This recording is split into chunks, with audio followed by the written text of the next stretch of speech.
Welcome to the deep dive. Today, we're embarking on really quite an extraordinary journey, not just into a fictional kingdom, but deep into the heart of leadership development itself. That's right. Our compass for this deep dive is Chapter 11, and it's aptly titled, Preparing Atumira's Guardians, from Darunya Balakrishnan's, sweeping epic, The Night, Full Moon. A phenomenal piece of work. Absolutely. And look, this isn't just a story. It's presented as this meticulously crafted chronicle of the Atumira Empire, absolutely packed with mythology, intricate family dynamics, and, that relentless pull of destiny. It really draws you in. It does.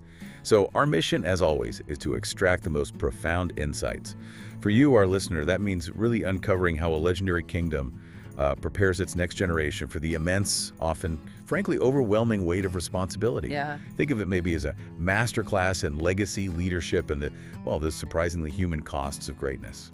And what's truly fascinating here, I think, and what really sets this source material apart, is how seamlessly it weaves together these deeply personal, almost intimate family moments with the grand, sweeping canvas of, geopolitical strategy. Mm-hmm. It moves way beyond just describing who inherits power. It meticulously dissects how they're shaped for it. It really shows us the profound, often sacrificial roots of genuine leadership. So it's not just about power, but purpose. Exactly. It's a study in nurturing purpose, not just raw power. And it certainly paints a vivid picture, doesn't it? A kingdom understanding its future isn't just left to chance. So let's immerse ourselves. Let's dive into this pivotal chapter and unravel the remarkable story of Atumira's young royals. And it starts with quite an unexpected transformation right in the heart of the palace. Yeah, that opening image is quite something. Okay, let's unpack this opening image then. Yeah. You got this grand, historically solemn palace steeped in regal traditions, and then suddenly, it's transformed. The source paints this beautiful, almost, whimsical picture. It really does. Describing the royal palace shifting from a solemn stronghold of regal traditions into a vibrant haven of joy and vitality. And it's all because of these four young royal children, Magnum Opus, Aurelian, Valerian, and Celestia. Can you imagine the shift? Exactly. Can you truly imagine the contrast? A place that once, echoed with serious pronouncements, hushed whispers of statecraft, maybe the measured steps of guards. Right, very formal. Is now described as being permeated by the sweet voices singing nursery rhymes, peals of laughter, this playful energy that the source says touched every corner of the palace. Wow. It's more than just a surprising contrast, isn't it? It's almost a profound statement. It suggests that even the most powerful rulers find maybe deep solace, perhaps even a necessary grounding in those simple, universal joys of parenthood. It's an extraordinary detail, really. This unexpected domestic bliss just blossoming within such a traditionally rigid, regal setting. It really highlights an essential human element, one that's often overlooked in these grand empire tales. And this isn't just like a decorative anecdote, is it? It underscores that these aren't just future monarchs destined for a life of pure duty. They are, first and foremost, children experiencing universal developmental milestones. Right. Just kids being kids, in a way. Exactly. And the text strongly emphasizes how childhood, particularly this vibrant haven period, serves as a foundational crucible for future leaders.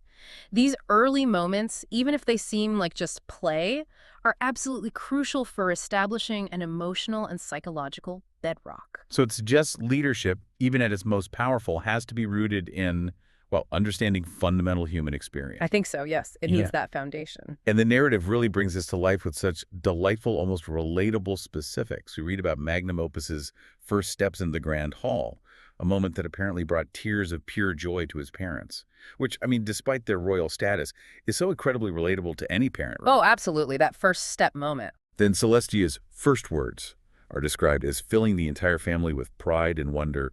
Aurelian's bold adventures, presumably, running around the palace grounds, and Valerian's quiet insights. Already showing their personalities. Exactly. They're noted as continually amazing and delighting the royal family, hinting at their nascent personalities even then. The nursery itself, once just a room, evolves into this bustling center of activity, overflowing with colorful toys and cheerful laughter. A proper kid space. Yeah, and for King Ibericon, Queen Cantabria, and Queen Mother Cassiphora, these early years were explicitly described as a time of unparalleled joy and familial unity. It momentarily, beautifully, lifted the weight of royal responsibilities. It gives us this little glimpse into the private lives of rulers, revealing their humanity behind the crowns. And those moments, though they seem small in the grand scope of an empire, they're incredibly significant. They show that even individuals destined for immense power and responsibility are, at their core, human, experiencing universal milestones of growth, attachment, discovery. It's a powerful reminder, isn't it? It really is. That empathy, joy, deep personal connection, they aren't peripheral luxuries for leaders. They are arguably vital components for anyone, but maybe especially for those who will govern and make decisions affecting millions. But this period of joy isn't just fleeting beauty, however. The narrative then shifts, doesn't it? It indicates that as time moved on, the fleeting beauty of childhood began to evolve into the promise of untapped potential. Right, the responsibility starts to creep in. Exactly. The royal family, keenly aware of their duty, recognized that these children weren't just symbols of youthful joy anymore. They were irrevocably future stewards of the kingdom. And this realization, understandably, brought with it this complex blend of pride and responsibility. And this is precisely where the narrative pivots, doesn't it? From that innocent cherishing of childhood to the stark recognition of the inevitable call of destiny. It raises a fascinating and deeply human dilemma. How do you balance it? How do powerful parents balance that innate desire to protect their children's innocence, to let them simply be children, with the immense unyielding weight of their future roles? That's a tough one. The source tells us their discussions, once focused on simple joys, became increasingly toward the kingdom's future. They spoke directly of the immense responsibilities awaiting their heirs. They knew with a certainty that must have been, well, daunting, Absolutely daunting. that they had to equip them with the knowledge, skills, and resilience to navigate the complex challenges of governance, diplomacy, and, if necessary, war. These conversations, we're told, were both hopeful and solemn, reflecting the sheer gravity of their decisions. Indeed, that hopeful anticipation for their children's future just intertwined with the solemn understanding of the sacrifices required. This phase truly raises an important, maybe even ethical question for any form of high-stakes leadership development. How much should a child's innocence be protected when they're destined for such weighty responsibilities? And then the source reveals this profound secret, one that had been meticulously guarded for many years. The truth about Lucerina, magnum opus's biological mother. Ah, yes. This is huge. It is. And this unanimous decision by the royal family to keep this fundamental truth from him was rooted in a place of deep, protective love, a desire to shield him from the potential pain and instability of such knowledge during his crucial formative years. That's a huge burden, though, isn't it? To deliberately withhold something so fundamental from your child for so long, even if the intention is purely for their own good. It's a mess. It speaks volumes about the lengths they were willing to go to ensure he grew up surrounded by unwavering love and stability. You have to wonder about the psychological weight of carrying a secret like that, For everyone involved. and what the long-term implications might be for magnum opus's understanding of truth and trust when he eventually learns it. That's a whole other story waiting to happen, I bet. Precisely.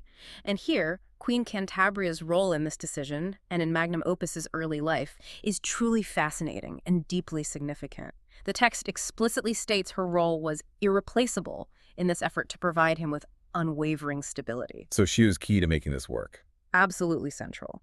Her love for magnum opus is described as boundless and unwavering, profoundly transcending any biological connection.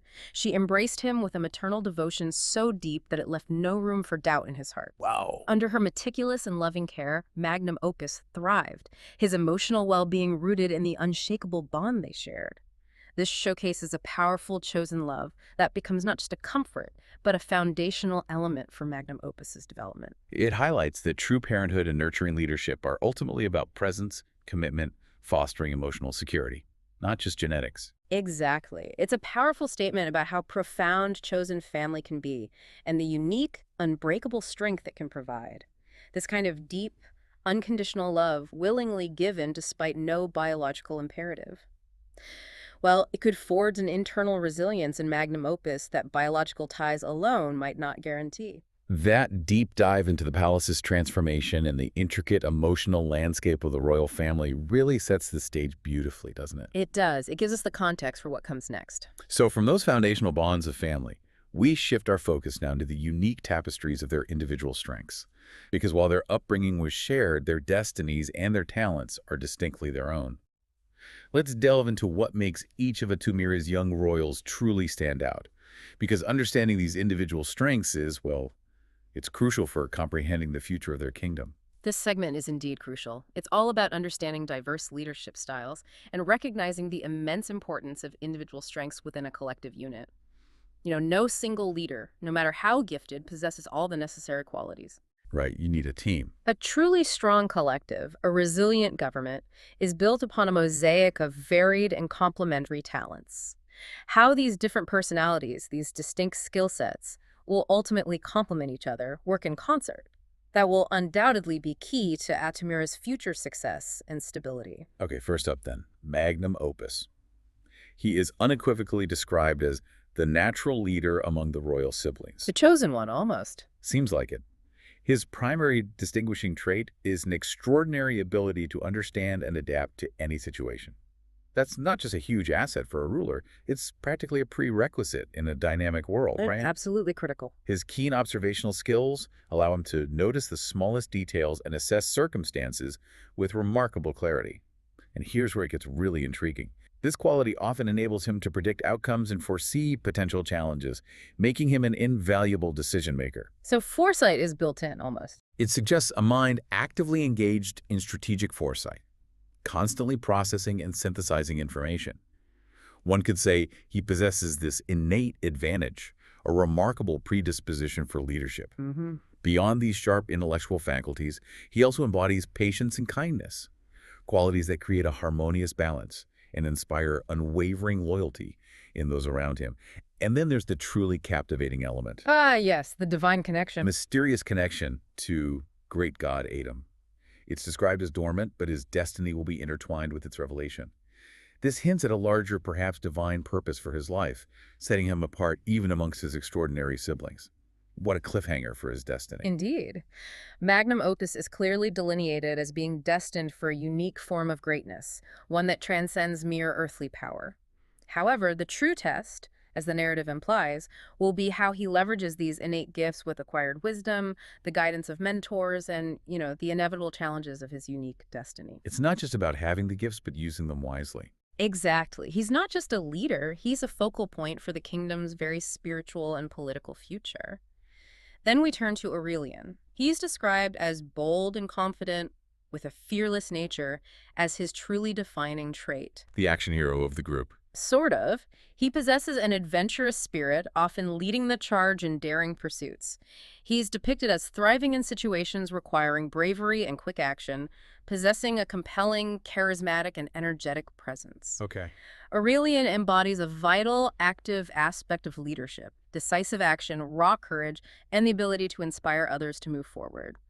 But as we'll see, true strength often lies in balancing that inherent boldness with strategic thought. Ah, so he needs a counterweight. Perhaps. And something his deep respect for magnum opus will likely help reinforce.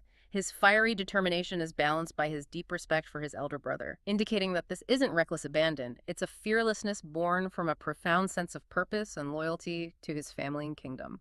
Got it.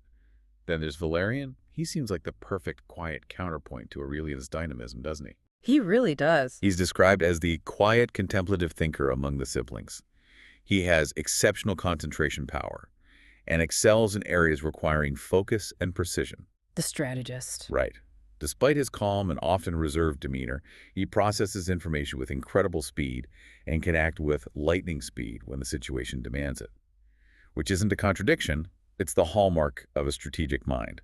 Quick thinking behind a calm exterior. Exactly. His natural aptitude for strategy and foresight complements the boldness of his brother Aurelian, making them an inseparable duo, almost like two sides of the same coin in battle or diplomacy.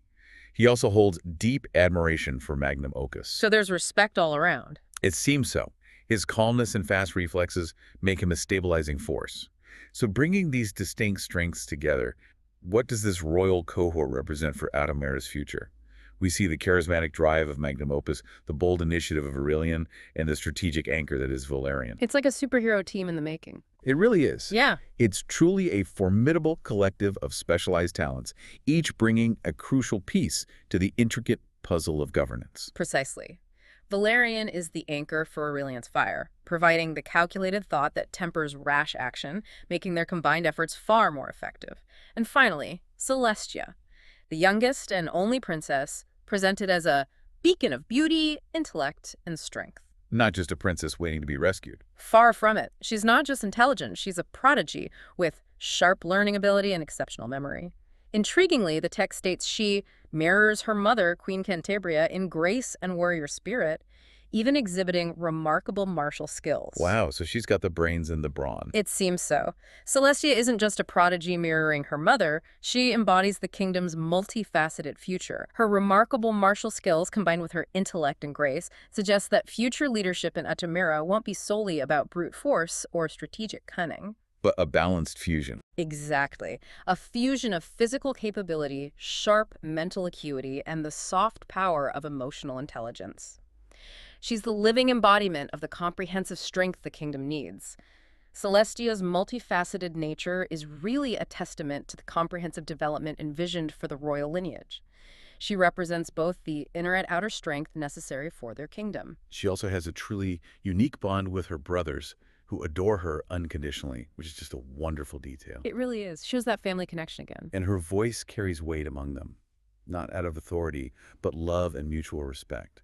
She's described as a unifying presence, symbolizing both strength and grace. That's crucial. This highlights a crucial, often underestimated aspect of leadership: emotional intelligence and relational leadership.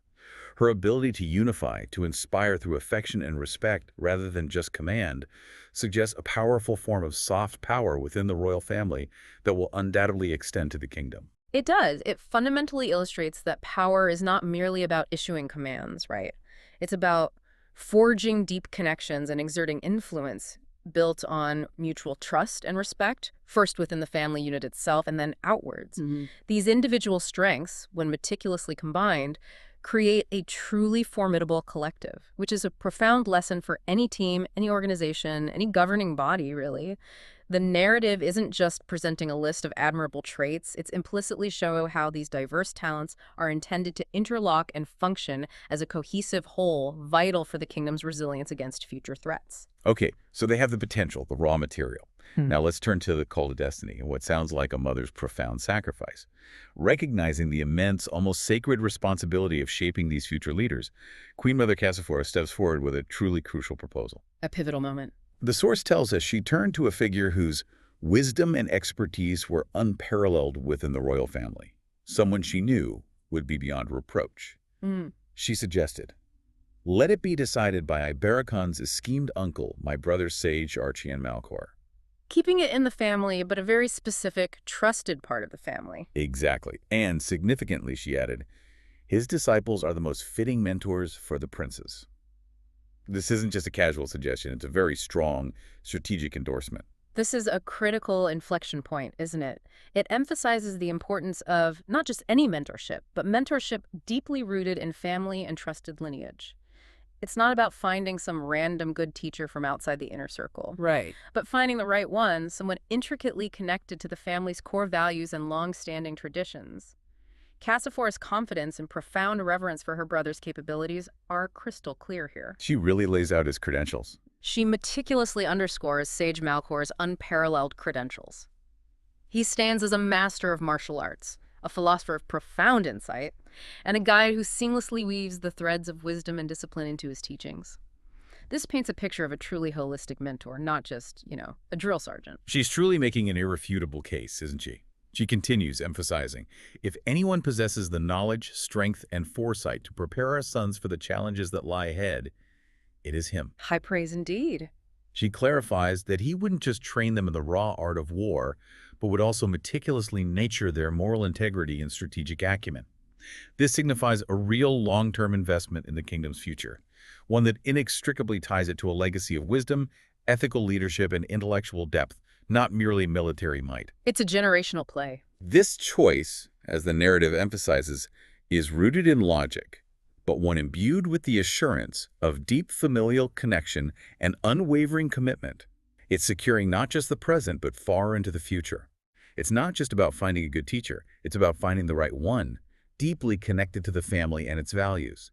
This is a real investment in the future, tying it to a legacy of wisdom. It's a deliberate strategy that emphasizes holistic development, recognizing that true leadership requires far more than just martial prowess or battlefield skill.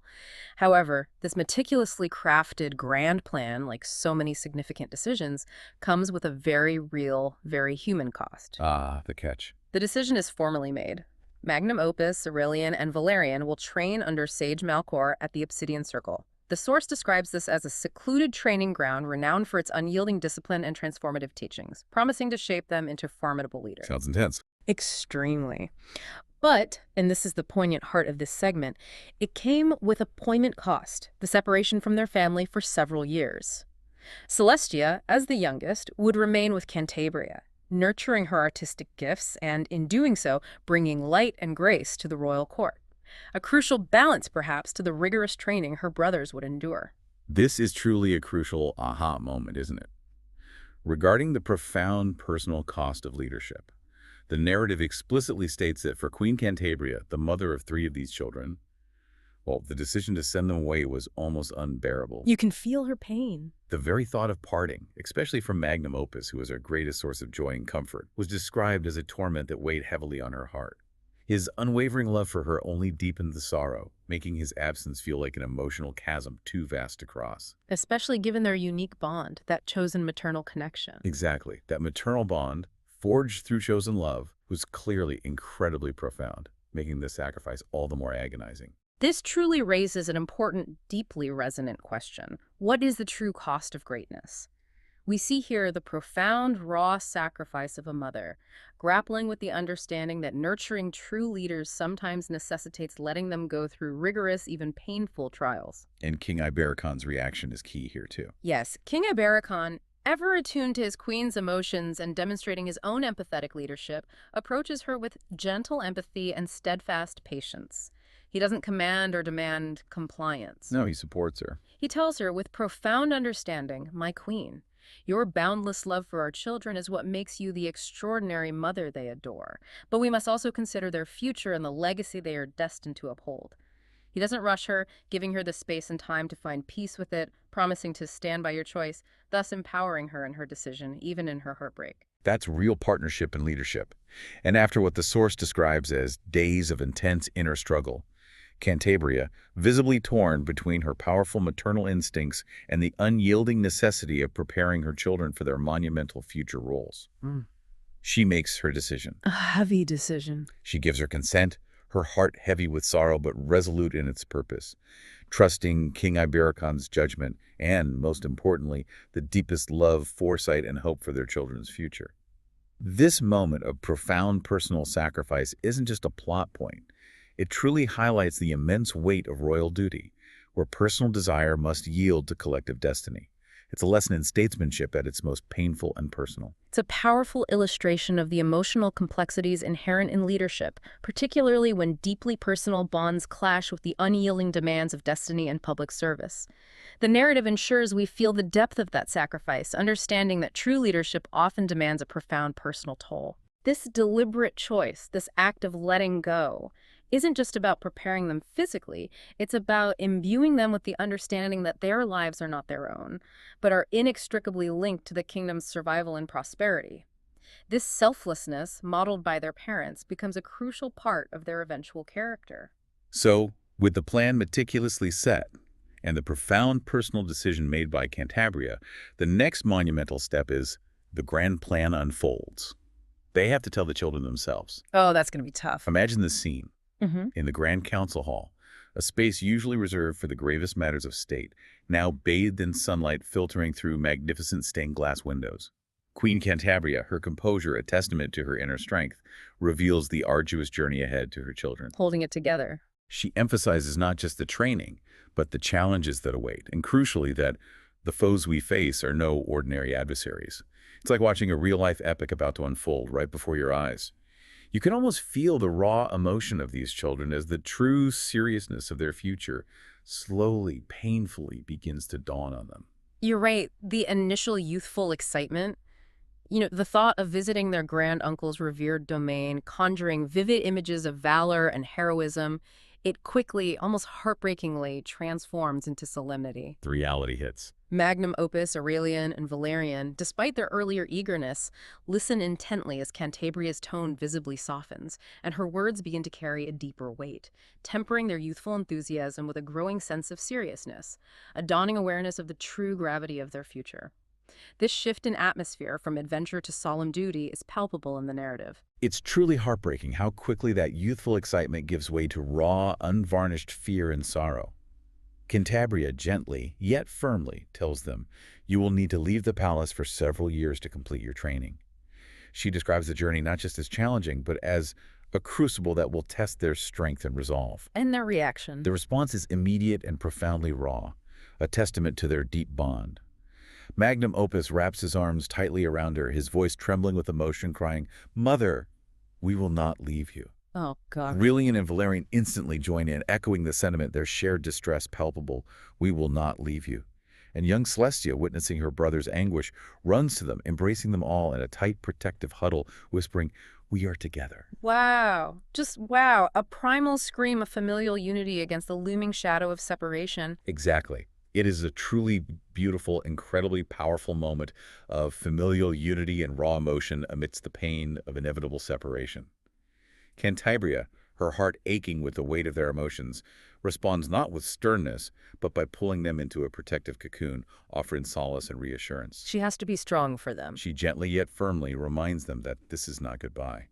She promises, "Celestia and I will visit you often, and even when we are apart, you will always be in my heart." She emphasizes that this journey will make you strong, wise, and ready to lead, framing it as a sacred path to fulfilling the destiny that lies within you. Turning tears towards purpose. A profound act of maternal courage and strategic foresight. And then King Ibericon steps in, embodying that steadying, unwavering hand of leadership. He kneels before them, his regal demeanor softened by paternal love, yet his words imbued with profound authority and vision. What does he say? He declares, "My beloved children, you are the future of Atumira, the very light of this kingdom. This separation, this sacrifice is not just for us. It is for our people, our loved ones, and the honor of God Adam." Reframing it, making it bigger than them. Skillfully reframes their personal loss into a grand collective purpose. He calls them "my warriors in the making," urging them to embrace this journey and grow into the leaders and protectors you are destined to become. This powerful address, infused with his own conviction, visibly reinstills a renewed sense of courage in the children. Ah, so it works. It transforms their sorrow into a quiet but firm determination. That's a huge lesson right there. A clear, compelling purpose can truly overcome personal fear and provide immense strength. It is, absolutely. Once the children, despite their initial pain, begin to truly embrace the gravity and honor of their destiny, the narrative moves to the next critical step, formally summoning Sage Arkshan Melker. Bringing in the mentor. Queen Mother Cassiphora, having secured the family's consent, extends the summons to her revered brother, and the Grand Royal Chamber is charged with anticipation. This is the moment the theoretical planning becomes tangible, becomes real. So what does this pivotal moment mean for the future of Atumira, as it's literally being placed into these very capable, very wise hands? The source tells us Sage Malcor's arrival is met with a reverent hush. His presence described as a blend of quiet authority and profound calm. He sounds impressive. He's draped in robes of simple yet regal design, a visual testament to his wisdom and lack of ostentation, radiating wisdom and strength born of experience. His measured and purposeful steps, we're told, clearly acknowledge the immense weight of his mission. He knows what's at stake. And his weathered face carries the wisdom of countless battles fought and lessons learned, signifying not just intellectual knowledge, but lived experience. His humility is striking, though, isn't it? Despite his immense stature and reputation, Cassiphora, embracing him not just as a queen but as a sister, makes her request plain. The princes, the heirs to our legacy, must be molded under your wisdom and strength. No ambiguity there. She asks him to shape them, strengthen them, and instill in them the wisdom to honor their lineage and defend our kingdom. The sage's acceptance is profound and deeply reassuring. The task you entrust to me is indeed a weighty responsibility, one I accept with the utmost reverence. He understands the gravity. It is my life's purpose to serve our kingdom and safeguard its future. He pledges not just physical training, but to nurture their strengths, to sharpen their resolve, teaching not only the skills of warriors, but the wisdom, discipline, and moral courage. So it's character building as much as combat training. Exactly. This commitment extends beyond combat. It's about forming true leaders, ethical leaders. So what does this all mean? The future of Atumira is being placed into these very capable, very wise hands. It's a strategic move that reflects profound trust within the royal family. That's a powerful commitment, extending far beyond the typical scope of a mentor. He's taking on not just their physical training, their martial prowess, but their entire character development, their ethical compass, their strategic minds. This is clearly a strategic move that reflects profound trust within the royal family. It emphasizes that for Atumira, leadership is intrinsically linked with integrity and profound wisdom. Indeed. And the narrative provides this heartwarming final scene within the palace walls as the sage then meets the children in the sun-drenched palace garden. It's a poignant moment of familial connection before the great separation. Ah, a last moment together. Magnum Opus approaches thoughtfully, already demonstrating that contemplative nature. Aurelian darts forward with characteristic energy. Valerian watches before following, observing everything. Each true to form. And Celestia, in a moment of pure, playful innocence, twirls and leaps into his embrace.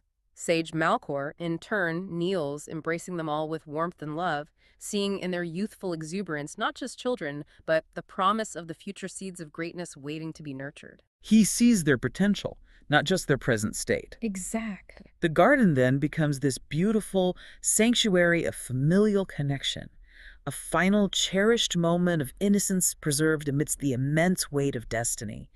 Yet beneath this seemingly jubilant atmosphere, there's an unspoken understanding among the adults, isn't there? A solemn undercurrent. Definitely. They know what's coming. They know, with a clarity that must weigh heavily on their hearts, that this path is not one of ease, but of transformation. A journey where innocence would inevitably yield to purpose, and youthful laughter would, for a time, be replaced by the clashing of swords and the hard-won wisdom of discipline. A stark recognition of the arduous road ahead.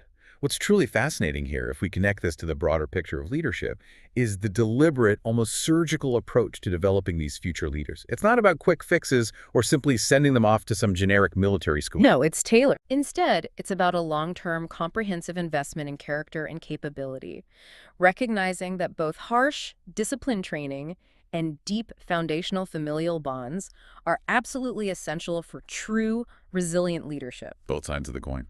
The royal family isn't just preparing warriors or diplomats. They are meticulously cultivating wise, disciplined, and morally courageous future monarchs. This raises an important question for us all, I think. In our own lives and in our approaches to nurturing future generations, do we equally prioritize both the rigorous acquisition of skills and the deep cultivation of character and resilience? That's a powerful question. So as we wrap up this profound deep dive into preparing Atumira's Guardians, we've seen an incredible multi-layered story unfold. It's a chronicle steeped in the immense love and often agonizing sacrifice of a royal family, intertwined with the meticulous planning behind the development of future leaders.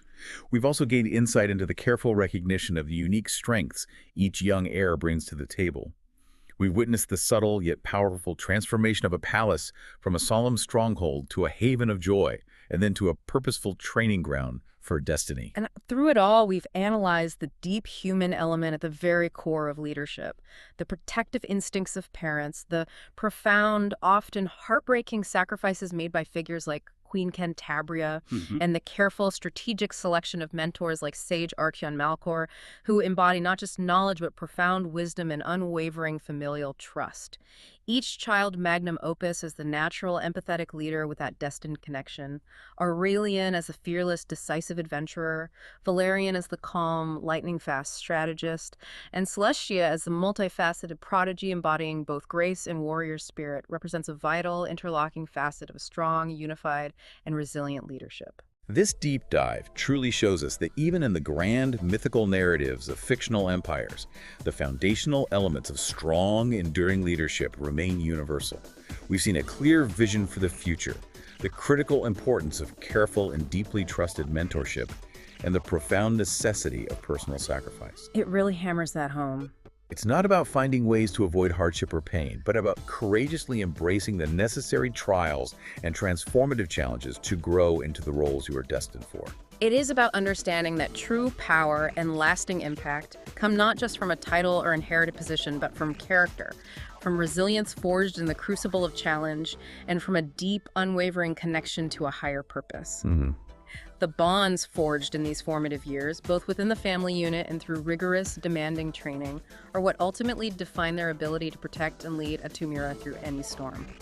This entire chapter is a testament to the idea that leadership is not innate, it is meticulously cultivated. So, as these young guardians embark on their arduous path, leaving behind the innocent laughter of the palace for the clashing of swords and the wisdom of discipline, we're left with a powerful thought to consider for you, the listener. Yes. What kind of future can you forge, armed with a clear vision, seeking out a dedicated mentor, and possessing the willingness to face difficult choices and make profound sacrifices, just like the royal family of Atumira? And this raises an equally important question for us all, perhaps. Are we, in our own pursuits and in how we prepare future generations, truly investing in the magnum opuses within ourselves and those we lead? Meaning, are we giving them not just information and knowledge, but also the resilience, the wisdom, and the courage to navigate and lead through any storm, personal or collective, that lies ahead? A profound thought to end on. That's all for this deep dive. Thank you for joining us on this insightful journey. We'll catch you next time.